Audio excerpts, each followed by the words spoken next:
Bismillahirrahmanirrahim. Assalamualaikum warahmatullahi ta'ala wabarakatuh. Welcome to another episode in the Ramadan reminder series from Oz Halal Services.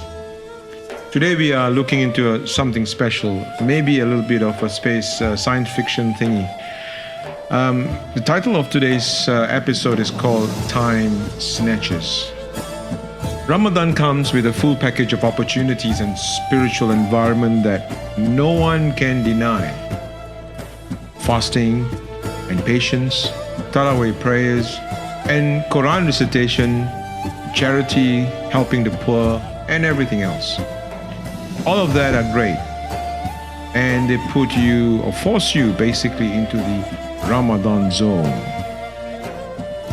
However, your battle with your desires and your inner self, your nafs, isn't over yet. The only change is in the background, and hence in the weapons used and the potential casualties you will encounter.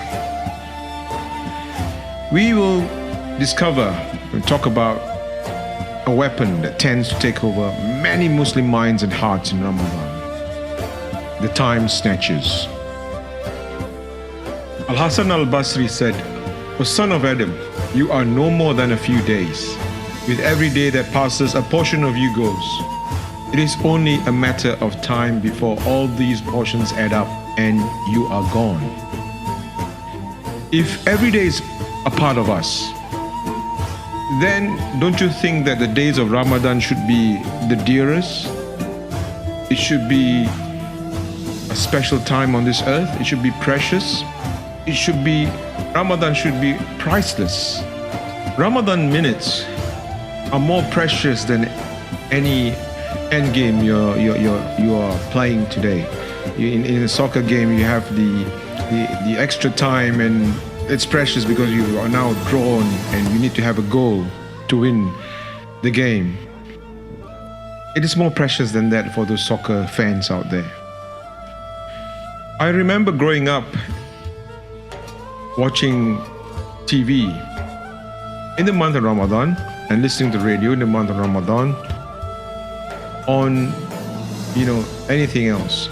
You've got talks and lectures and shows running on TV.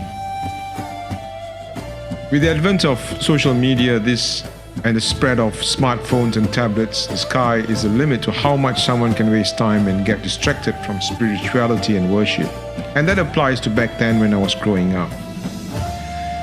We cannot say that watching these religious shows on TV and it's haram, but we can strongly say that they defeat its purpose. You become similar to the one going to a particular gym, but not work out a single muscle, just watching the equipment and watching people exercise. Fasting aims at freeing your mind from its bodily needs and desires so that you turn to the need of your soul.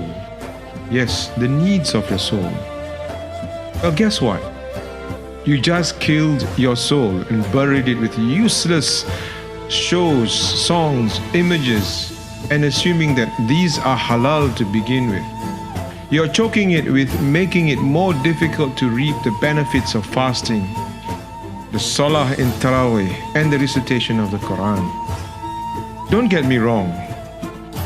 The online Islamic websites, social media, and talks and lectures are a great opportunity for students of knowledge like us, especially in Western Hemisphere, to grab some pearls of wisdom from various scholars and speakers in the comfort of our homes. Example, we have Mufti Menk, Nauman Ali, Suhaib Webb, so many more, Yasir Qadhi.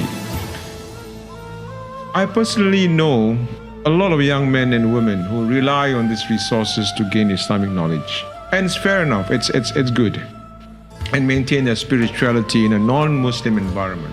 The problem lies in becoming an e-student of knowledge that's relying solely on these resources and hence neglecting the role of the masjid, the local community, the local imam, and righteous company, friends who are in the knowledge. Another danger, you're looking at becoming a couch potato, to think that your act of worship is in simply watching lectures and listening to reminders, including this one. To move from a webinar to to a local halaqah, to a daily reminder, but without actually doing the work. It is great to listen to a lecture about remembering Allah, but what is more important is to seclude yourself after that lecture and start to reflect and actually doing dhikr. In my current observation, the current situation made many Muslim scholars and preachers strive to be an expert speaker, commonly known as infotainment currently. On the other hand, the audience are just becoming expert listeners. Both parties may start focusing on the lecture itself, content, method of delivery, examples used, the fun and the relevant part of it, and more than the action item, that is actually applying the knowledge that is being imparted. Again, this is not to discourage people from giving lectures or attending lectures, but to balance knowledge with action and give every portion that is due, including listening to this podcast. I'm just encouraging you to act upon what you learn from listening to this podcast. Some action items that you may want to include in your Ramadan.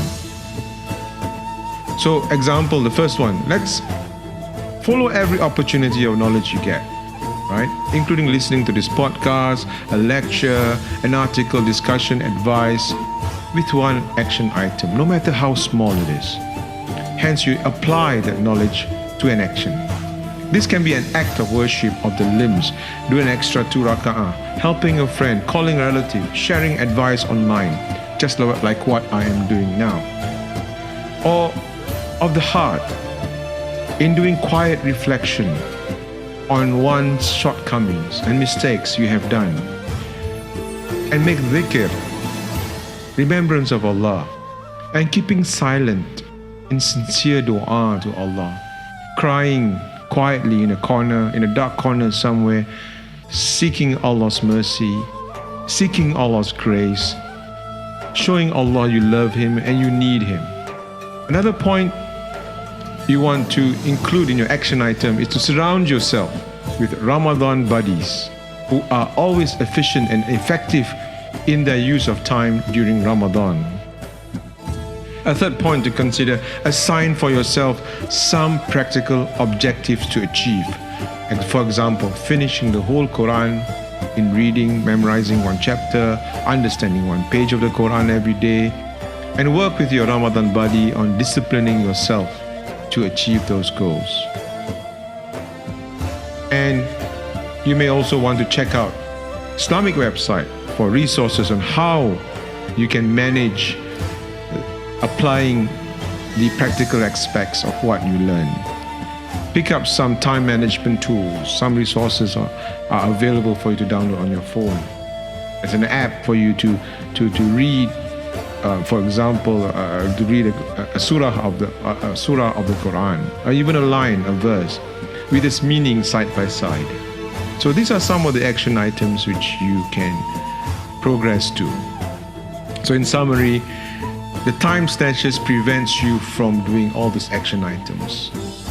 So I repeat, the first point which you can apply is to follow every opportunity of knowledge you get. Surround yourself with Ramadan buddies, Ramadan friends. The third point is assign for yourself some practical objectives to achieve. And finally, look for some time management tools to help you cope with Ramadan and the busy schedule you may have. So with that, I make dua. Allah gives you hidayah. Allah points you to the right direction. Allah give you blessings and grace in this beautiful month of Ramadan. Wabillahi tawfiq wal hidayah. Wassalamu alaikum wa rahmatullahi ta'ala wa barakatuh.